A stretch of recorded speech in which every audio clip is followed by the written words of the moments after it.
میخه باندې قرباني نه نبی صلی الله علیه وسلم کړی نه صحابه کړی دا او نه په هغه دور کې هیڅ چا کړی دا چې شوی دا په اوښ باندې شوی په غوا باندې شوی په ګر باندې شوی په چیري باندې شوی په دې څلورو شیانو باندې شوی په میخه باندې نه شوی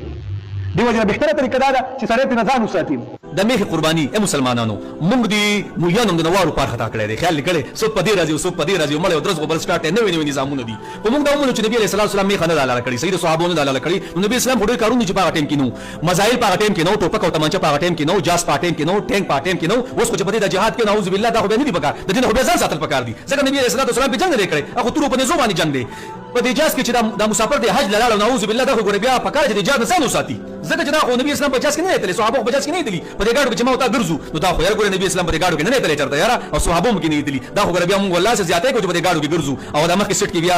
ناس یو کنه دا خو ګور موږ زیاتې کو ځکه نبی اسلام او صحابه په کې نه تللی دا چې دنیا سيزونه دي چې نبی اسلام او صحابه دور کې نو په غزه کې نو ولې ته بس چې دا حرام دي دغه دا خبره جناب مسند فردوس کې حدیث مبارک ته علی رضی الله تعالی عنہ روایت ته نبی علیہ الصلوۃ والسلام فرمایي چې میخه نه میخه دا د اوو کسانو باندې برابر ده یعنی وایي سی به کولای شي ګور په دې کې د ټول امامانو اختلاف نشته یو امام هم دا نو جناب چې په میخه باندې قرباني نه کیږي جناب حسن بصری صاحب فرمایي حسن بصری رحمۃ اللہ تابعی لوی بزرگ دی هغه سوی چې میخه په شان سره دا د غوا ده جناب عمر بن عبدالعزیز رحمت الله علیه چې عمر ثانی ورته ویل کیږي هغه خپل ائمه ته خط لیکو جناب چې دا میخه نه دا پشان مطلب یې چې دا پشان د غوا ده ار یو امام مالک سے فرمایي چې میخه پشان د غوا ده یا میخه غوا ده د ویل دي نو جناب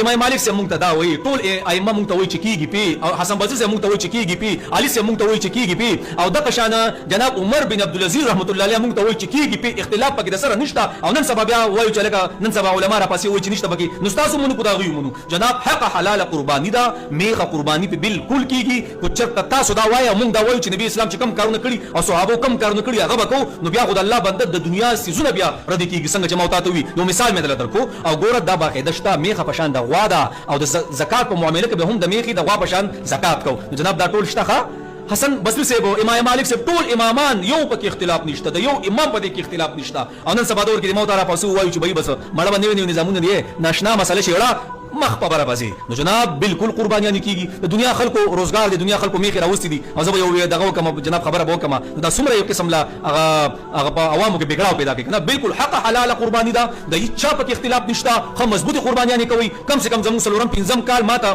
کم سے کم مونږ د میخ او د میخین سره قربانی کوو او نو هم کوي شته بالکل شته مونږ ته دا خبره حق ښکارا شوې ده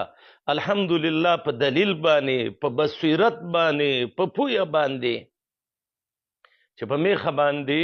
قربانی کیږي میخه او غوا دا یو شی دی